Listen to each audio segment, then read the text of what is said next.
I'm Hugh, I'm in Baku.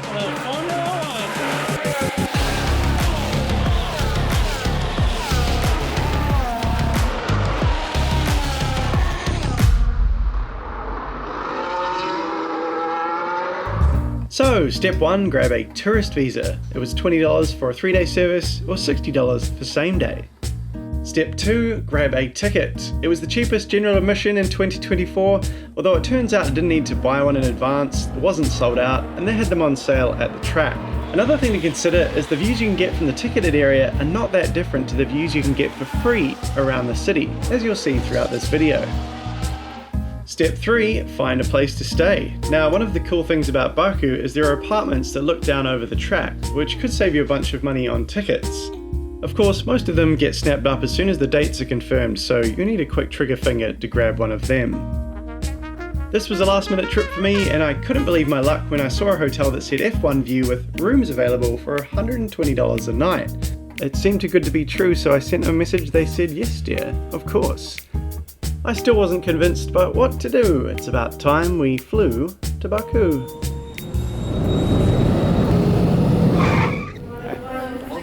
Thank you. Well, that was pretty painless. Oh my gosh, they've got like London style taxis here. That's funny. Found our guy. Hi. If you're using the ride-hailing apps in Baku, I'd heard it's best to choose the premium cars because the cheaper ones will sometimes show up, see you're a tourist, ask that you cancel and pay them a higher fare in cash. I did try once, and that's exactly what happened. Alright, made it. You can hear them.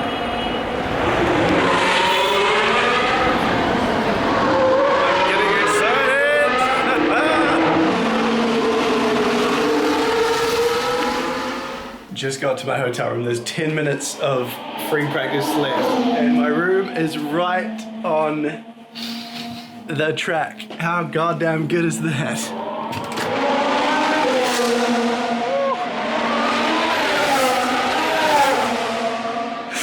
I can't believe how lucky I got with this.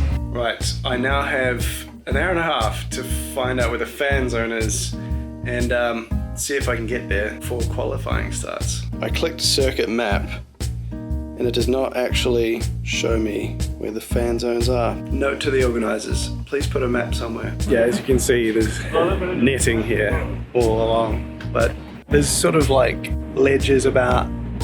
There are also police and army officers everywhere that will kind of tell you to stand back.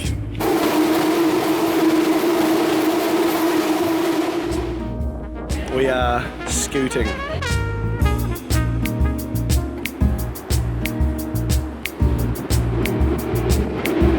It's not as fast as I thought. Drama.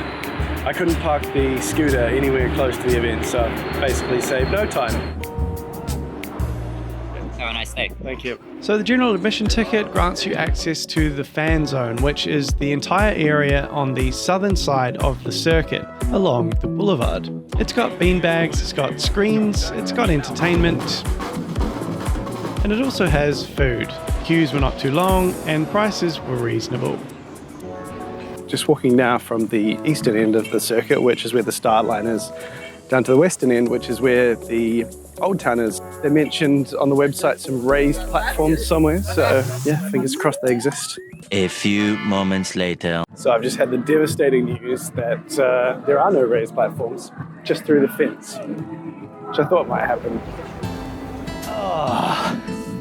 Well, it's gone from being pretty busy to pretty quiet. Just in front of me is the circuit, but there's two layers of fencing, so I can't see the road.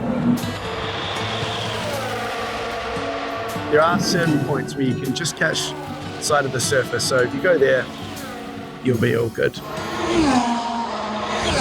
It's mostly locals. I get the impression most foreigners here bought Grandstand tickets. I figured out you can cross over to the other side under the track. Well, hello from the other side. It's kind of just like in another little park here, actually. Pretty nice. It seems crazy that it's just like a normal park Saturday afternoon stuff, and then there's like a racetrack right there.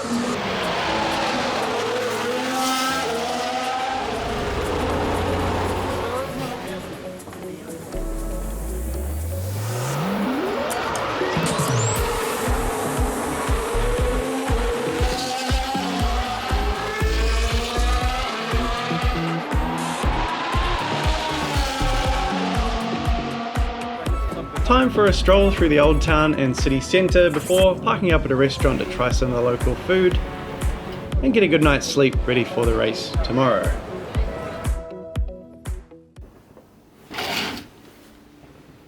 Well, good morning. It looks like another beautiful day here in Baku.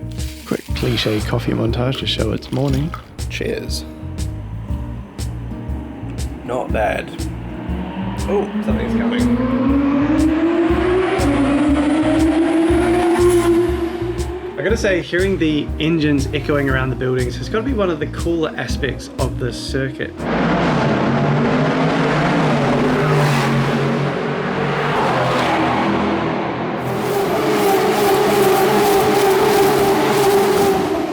I've decided I'm gonna just stick around turn 1 for the start and then listen to the commentary along the way so I can figure out what's happening.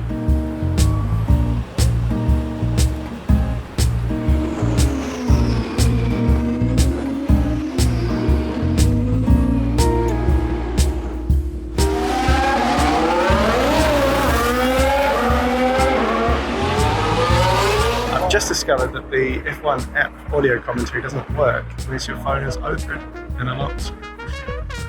Seems silly.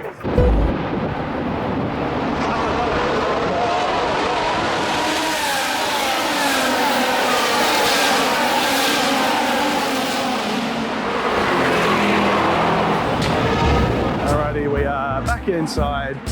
Lap 6, not terrible. Kind of paced a little bit. This is a good spot. You can really get this straight line speed from here. The main straight at Baku is the longest and fastest on the F1 calendar.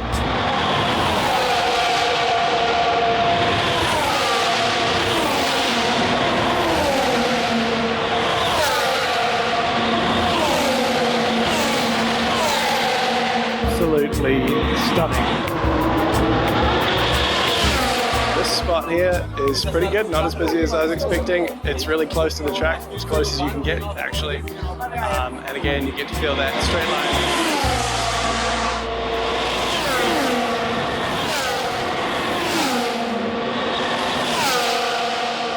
line. All right, turn 15, 16 now.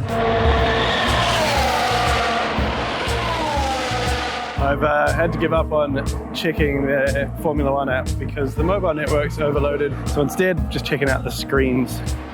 Of course, having access to a screen is one of the perks of being in the ticketed area. This spot, not as good as I thought because they're sticking to the outside pretty tight, and because of the netting that's in the way, you can't see a whole lot. Very sad.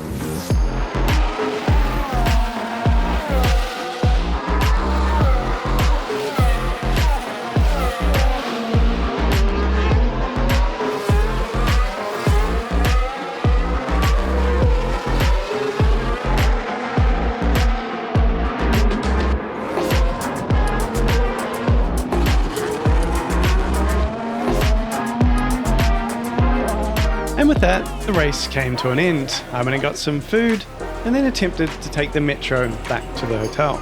The Baku metro first opened in 1967 when Azerbaijan was still part of the Soviet Union. Kind of crazy how quickly everything's being packed up. I mean, I guess I don't know why it wouldn't be. All in all, pretty great day out.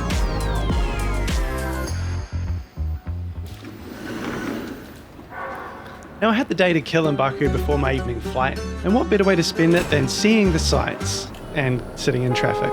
We saw the Gobustan rock art, which dates back several thousand years. We went and saw the mud volcanoes, which for some reason you can only get to in a beaten up Soviet era taxi. Azerbaijan is rich in natural gas, which they like to make known by setting it on fire at every available opportunity. And then it was time to go back to the airport. And who should I see waiting to board the flight in front of me? None other than Bernd Mailander, F1 safety car driver, and a really nice guy. So there you have it, the Baku Formula 1 Grand Prix. If I was going again, there are a couple of things I'd try differently. First of all, try and get one of those apartments or Airbnbs that look down over the track. It seems like a comfortable pad to watch the race from, and I'd save a bunch of money on tickets. If I couldn't do that and I wanted to follow the race on Sunday, I'd definitely look at getting one of the seats in the grandstands. If, however, I was happy just roaming about, I'd get there on Thursday or Friday, explore the city, explore the track, see where I can see the cars from, and then make a judgment call whether getting a GA ticket is going to be worth it. As far as the cost goes, this is also one of the more affordable F1 races. I spent just under $500 US. That was from Saturday through to Monday. If you went for the full weekend, I'd guess maybe $700 or $800, depending of course on what ticket you get, if any. So I hope this video was helpful. If you have any questions, leave them down below. I'll do my best to respond. Thanks for watching.